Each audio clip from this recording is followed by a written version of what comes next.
Welcome to Jimosi podcast. So on Wednesday, the witness called Peter continued with his testimonies in the special court at Freedom Hall. That's the case of Riek Machar and 7 co-accused. So what he said that the army or the Sspdf suffered a significant losses in the attack that was launched on its garrison in Nasir in March of 2025, with 257 soldiers killed and military equipment worth of 58.7 million US dollars were destroyed and some were seized. And he went ahead and gave the details of the account of losses, like what exactly happened when somebody say 58.7 million worth of military equipment were lost. It went down to break them down. What exactly were those? And I also mentioned that 16 were injured and some were receiving some were still receiving treatment at Garrison or military hospital. It's called Garrison Military Hospital. And I came across a video the other day of one of the soldiers that was wounded in that fight that was calling for help and talking of how he was discharged and sent home to go to his mother to take care of him. And he kept saying, I didn't get injured at my mother's compound. I got injured while defending this government. So why would the government end up sending me home? But there's like people that were injured. So I was just giving an example of somebody that I saw coming out and speaking of what happened to him. And that soldier got injured in Nasir, right? Yes. Okay, it makes sense. So some of the equipment that were destroyed, it started by saying 557 AK-47 that were valued at the value of 557 AK-47 were valued at 805,000 US dollars. AK-47, most of you know, right? Sometimes they refer to it as Kalashnikov. Okay. And I think Kalashnikov, it's the same. Kalashnikov is a French word. AK-47 is an English word. Okay. Yeah. So in France, they call them Kalashnikov. Are you sure that's how they call it? Or Yeah, that's how it is even spelled. okay. I feel like it sounds more Dinka. Yeah, so it's Kalashnikov, something like that. Okay. Those one were 557. They were valued at 805K US dollars. And then 10 RPG 7 launchers were valued at 35,000 US dollars. And it also said there were 9 12.7 mm heavy machine guns with a total of worth 126,000 US dollars. I don't know, like the 12.7 mm machine gun. I don't know. Is it the one that 12? Oh, it's 12. 12. You remember what? No. There's a gun called 12. That these people are shooting people with 12. The one that they put on top of the Baba? No, they put on top of pickup truck. The one that you see soldiers standing behind it like this in a regular pickup. Okay. No, but they said it's RPG. So RPG launcher. No. I'm talking of the 12.7 m.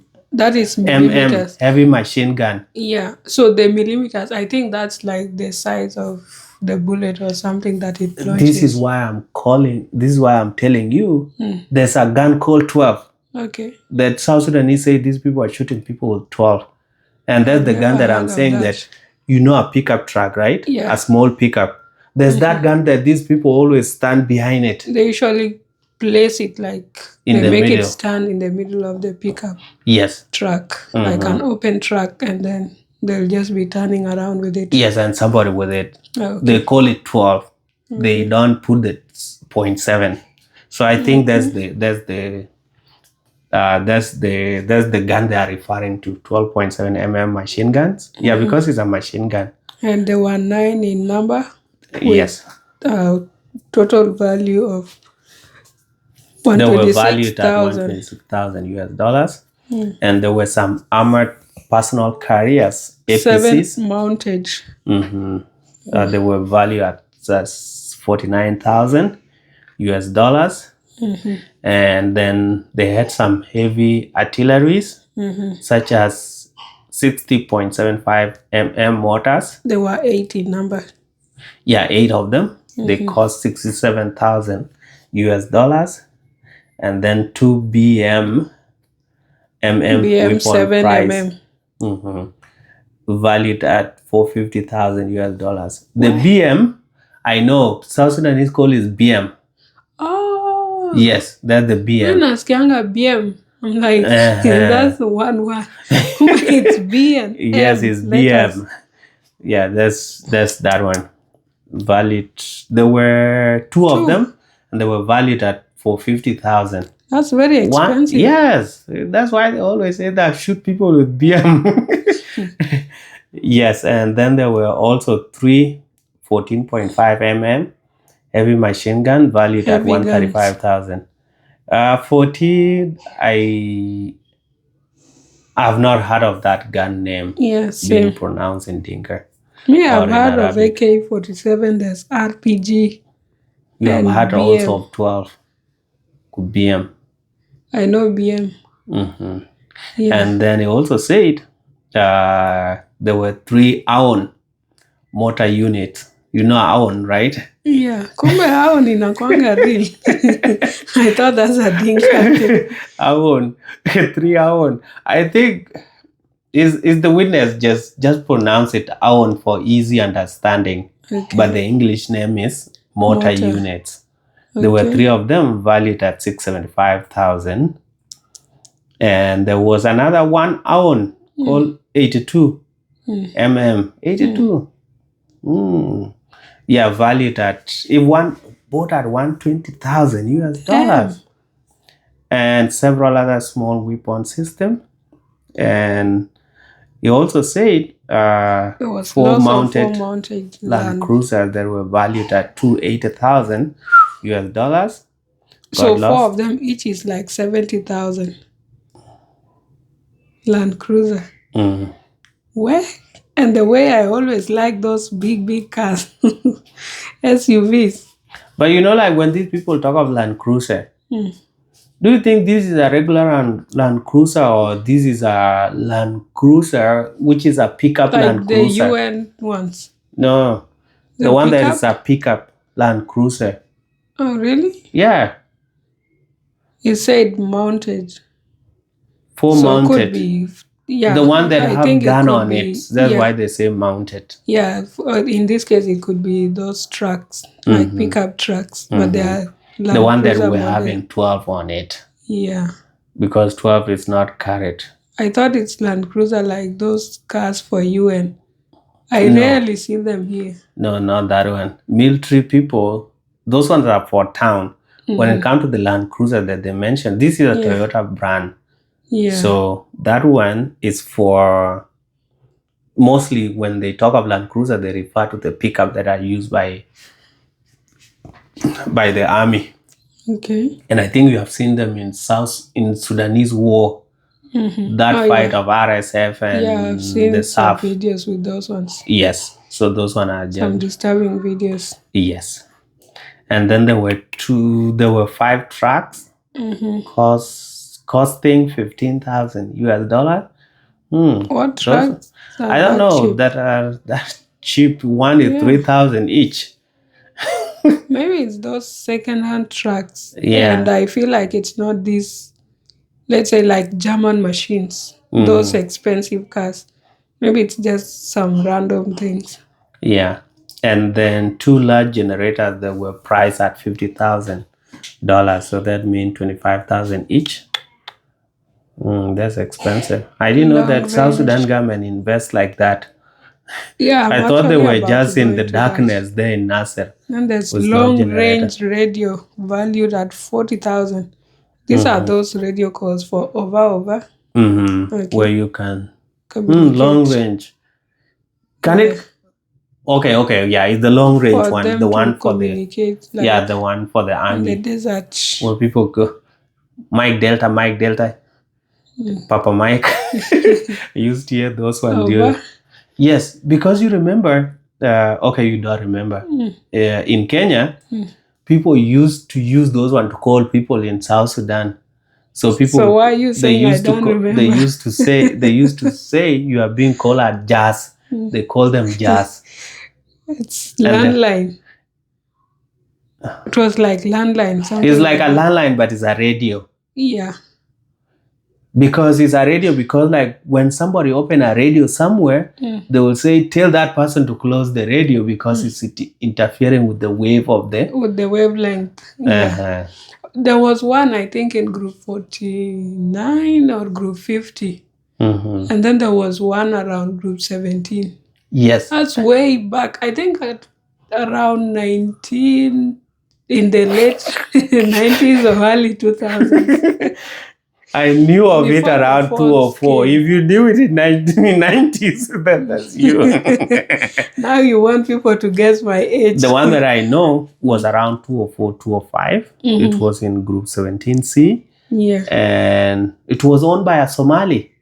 These people have been investing since and day then one. They were inside like South Sudanese communities. No, I know that, right? Because there's one of my uncles that used to call from Khartoum. Used to call for my mom. And then my mom would go. Yeah, they would send a convoy. Yeah. Sometimes they used to send a small messenger. This messenger will run and know where people are and say, I'm looking for so and so is being... Somebody want him at the jazz place. And then they will say, who is that? They will call you like today and say they are going to call you tomorrow. So tomorrow at this time, be at the jazz. Yes. And then they will do that. I've never gone there though, but my mom used to go there. It was in the middle of our group. So I used to see people lining up. I knew there was one in group 17 because my mom is also from that side. And then there's one around group 50, 49 there. Yeah, which was close to our place. Yeah. And people would be shouting, like everyone will hear what you are saying. Yes, people don't used to discuss. I don't think if they used to discuss a lot of privacy things, they used just to know if you are doing okay. Yeah, greetings. And some other... Like if they have sent money, something like that. Yeah, and some other general information. Because the radio that they speak with, you have to hold it like this and press it. And the sound has to come out loudly. So everybody will hear. And then it's timed, like you have a few minutes. Yeah. Because there are so many people that are waiting on the other side. And hey, this life. People have come from far, and now Jimosi is shooting a video using his smartphone. Hey. Yeah, so all these things that we have mentioned are the ones that were valued at $58.7 million US. So with these values that were attached to each of the items, each of the item or each of the arm or the gun that was mentioned. Can you guess like where they came up with those values? It's not even about guessing because these are things, right? Like when you are being sent on a mission, they'll give you specific things to go with. And those ones, they are taken from the armory where they store their guns and stuff. So there will be a register with all the items, their names, receipt, like... I don't think they will say we have given you 500 AK-47. They will not say... And they know their values. Yes. In the register, they have everything, like the values, the type of ammunition, what goes with which gun and all that. Yeah, I know that's why, like, I believe that's where they got this value. Because if all the items that were sent to Nasir were destroyed or some taken, being after the place was ransacked, then it means this is the total amount of what we left with, and they didn't come back with any. So Yeah. they have all been destroyed. Yeah, so to me, like my question was not more of like the inventory itself, the count, like this one.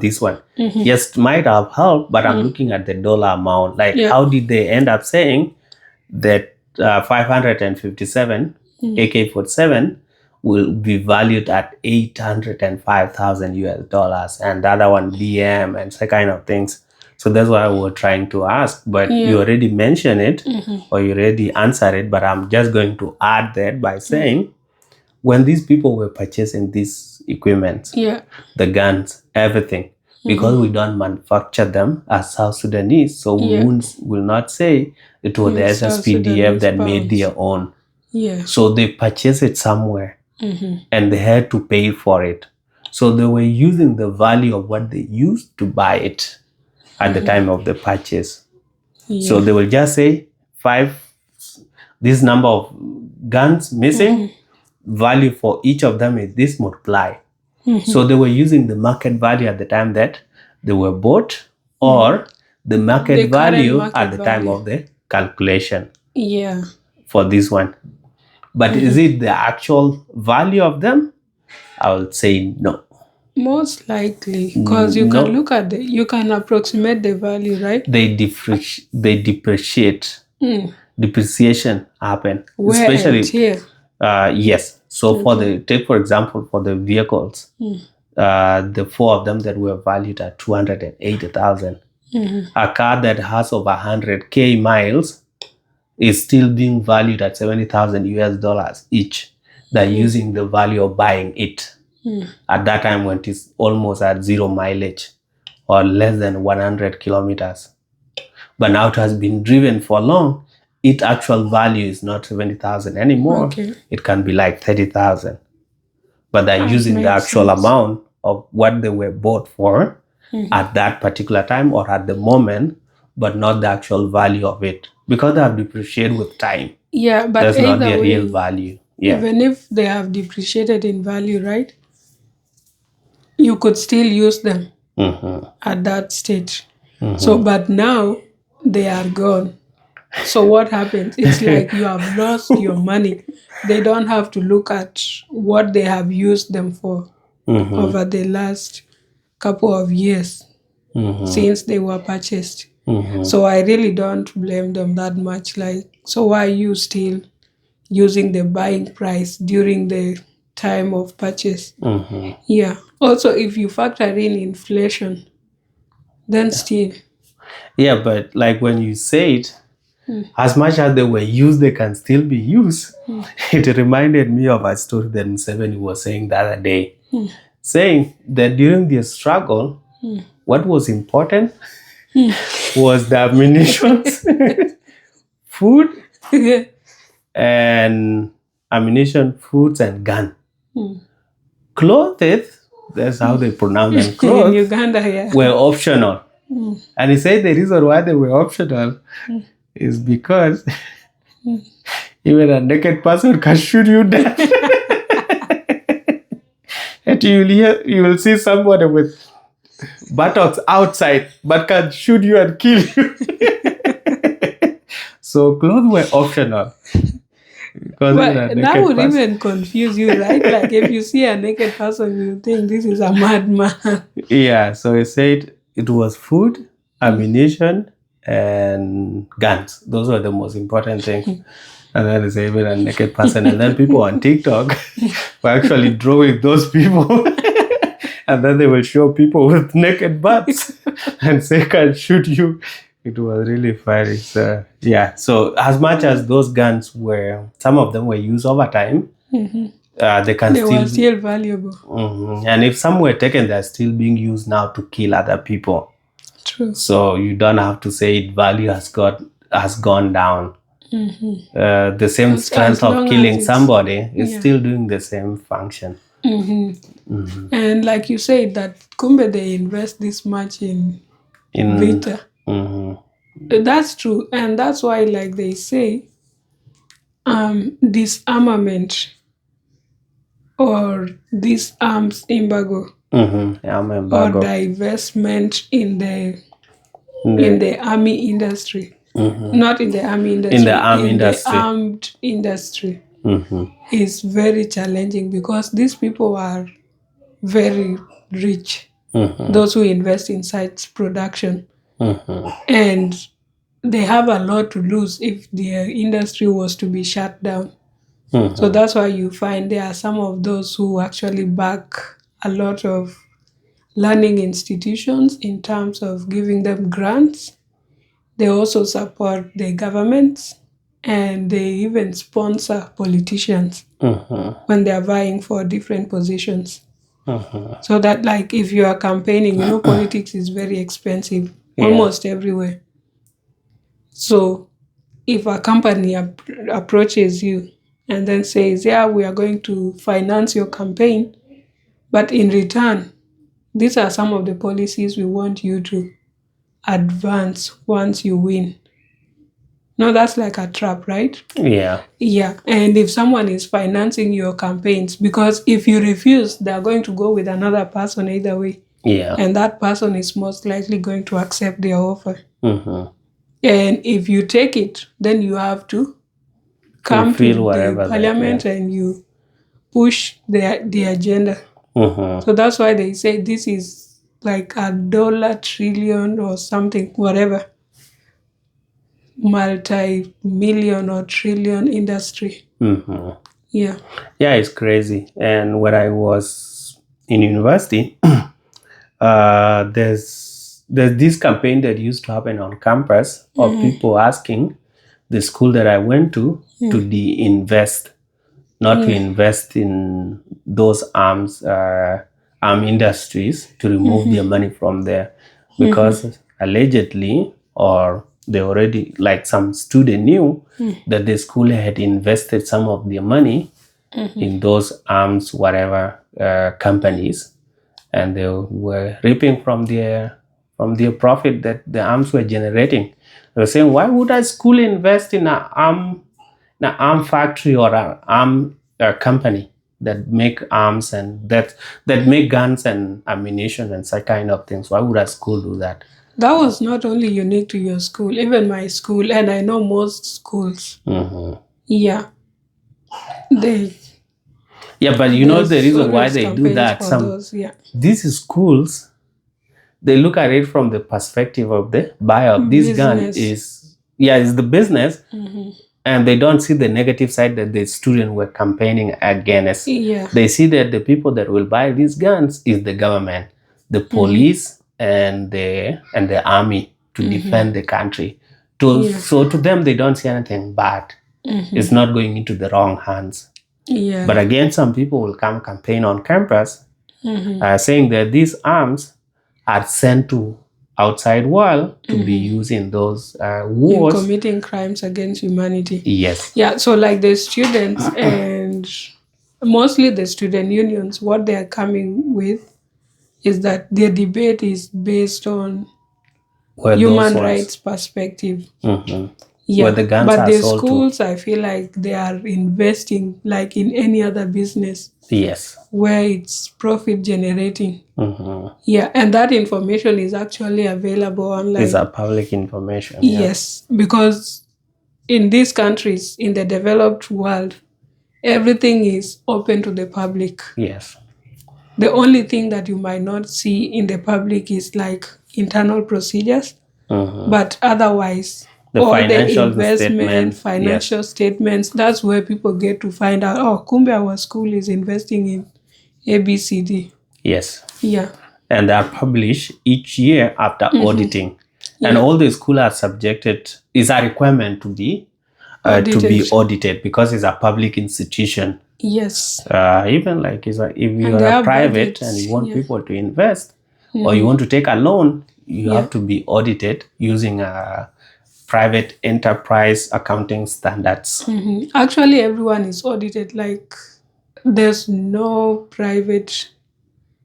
I don't feel like there's anything that doesn't go without being audited.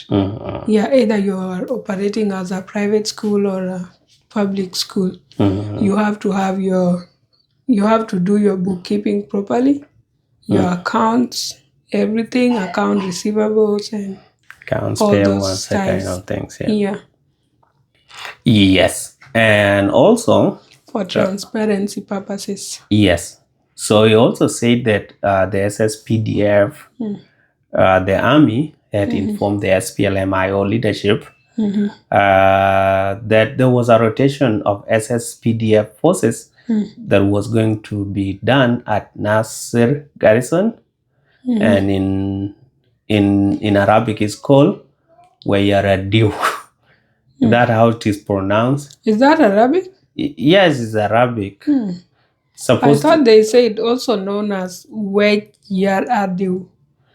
Yes, there's Arabic. It's somebody that he had it the way that he had it, but it's now coming to write it in an English website, so he cannot type it in Arabic. So I have to put it like the way that will make sense. Yeah, I don't know that. Wayaradiu. Yeah, okay. And they had requested for safe passage, but then that information was used to plan the attack on the garrison, and some people were accused within the SPLMIO ranking.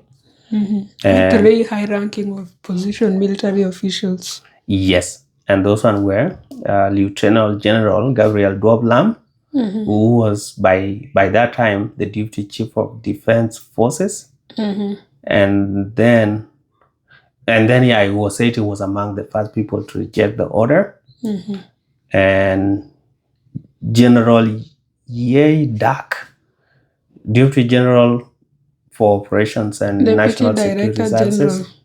Oh, Deputy General for Operations. Director General. Deputy Director General for Operations of the National Security Services, NSS. And the next person was called General Deling. Kik, Chief of Military Intelligence. And these people were actually accused of mobilizing the White Army and orchestrating the assault. Those three generals. And then he said they did not inform the military headquarters and the government about the planned attack. And they also failed to report the rebellious activities of the White Army. Yeah, there's a problem there because these people were still operating as two separate armies. As much as some of them were integrated, they still view themselves as a different unit. So there's no way that they were going to snitch on what the people are planning to do. The allegiance is to the IO. Yes. And before that, South Sudan, nobody has actually been held accountable for atrocities. So to them, they didn't see this one coming. This court case, they never saw it coming. True.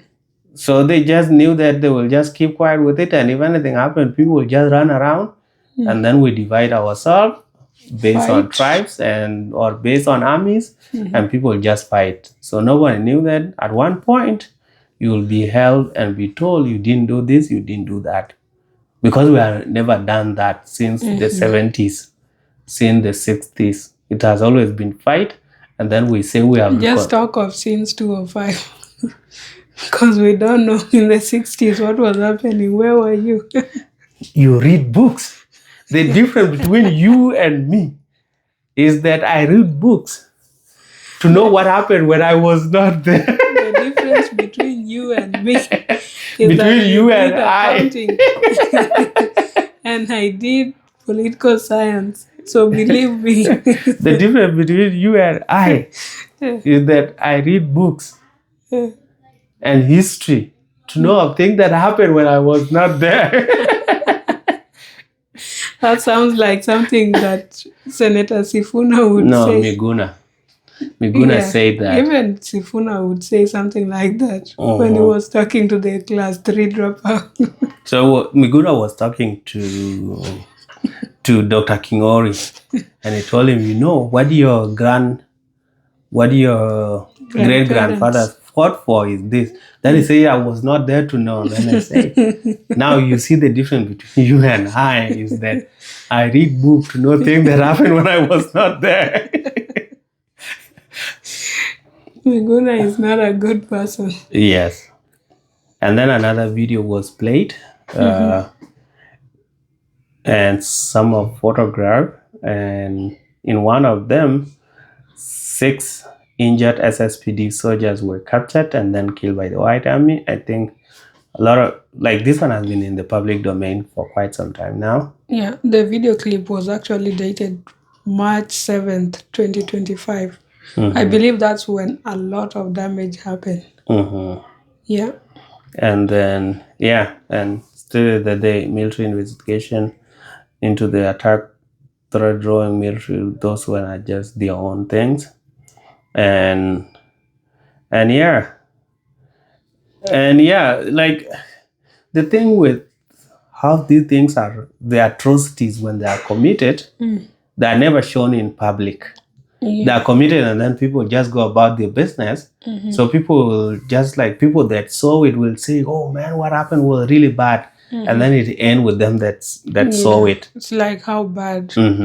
But when it is now captured and replay over and over, this is when you actually see this was not really good. Yeah, and it keeps reminding you of things that people do when you tell people to fight.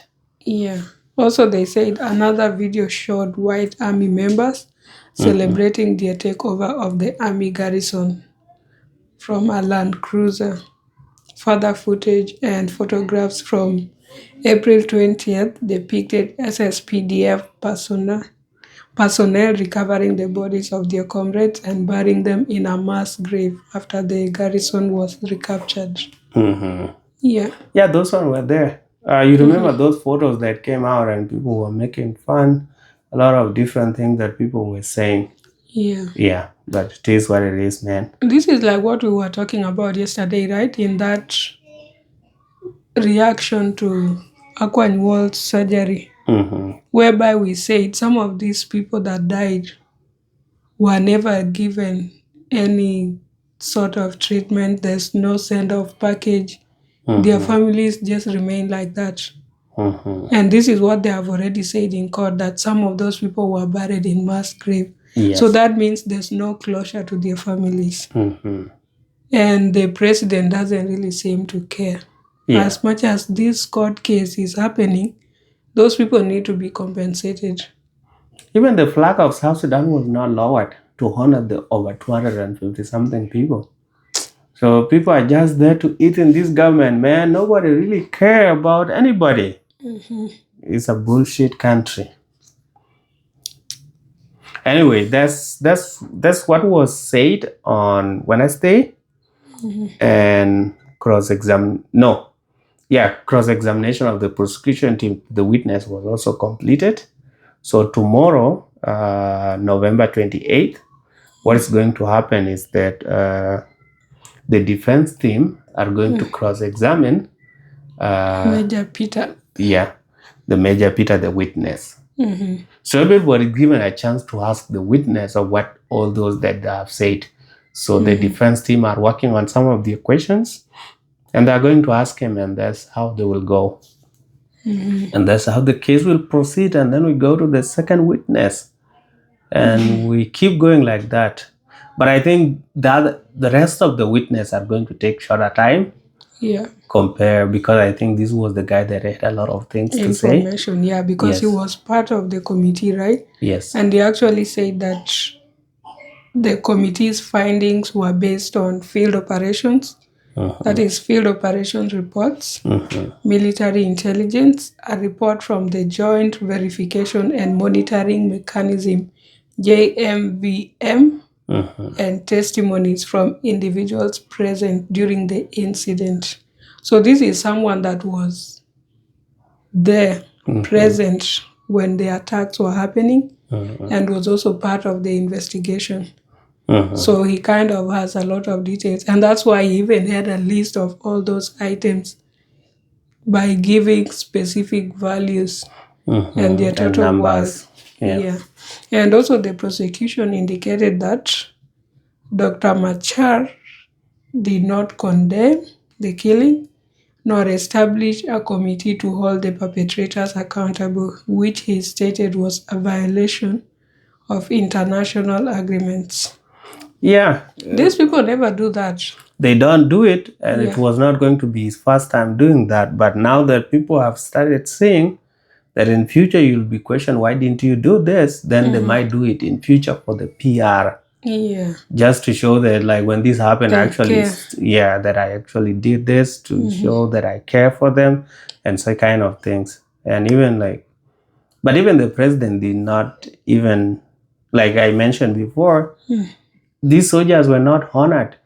Like, like when an important person die in most of the countries, the flag of country is lowered. It's raised at half-mast.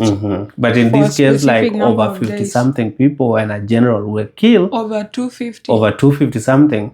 Yes. So this one require even flag not to be raised for 3 days. No, they can raise it at a half-mast. Yeah, for a whole Not week raising it means it's like you don't really care, because the flag has to be raised. But in all institutions, including in schools, where the national flag is usually raised, you have to raise it at half. Yeah, to show mourning and honoring of the fallen soldiers. Yeah, it's done like that everywhere. Yes. And if you look at let's say like the US military, if someone dies while deployed, what happens is that their family receives a national flag, which is folded as a memory of the person who has died. And a necklace. There's a certain necklace that they give out to. Yeah, it's like a medal. And then you also get some monetary compensation. Yeah. To help you with to help you start from where you are left. Yes. And then most likely the government who deal with the funeral and stuff. Yes. Because most of them might end up not getting buried, right? Because if they died in front line, then it will take ages before they are recovered. Yeah. If at all they do any burial, then it will be symbolic. They just bury like an item and then put the name and their ranks, the age. But South Sudan will do that for you. Yes. All right, so that's it for Jimosi podcast. Please consider subscribing, share, like, and leave a comment. And let's see you in the next video. Let's go to 4,000 subscribers. Yes, please. Yes. Thank you for the support this far. We appreciate. Yes. And don't take it for granted.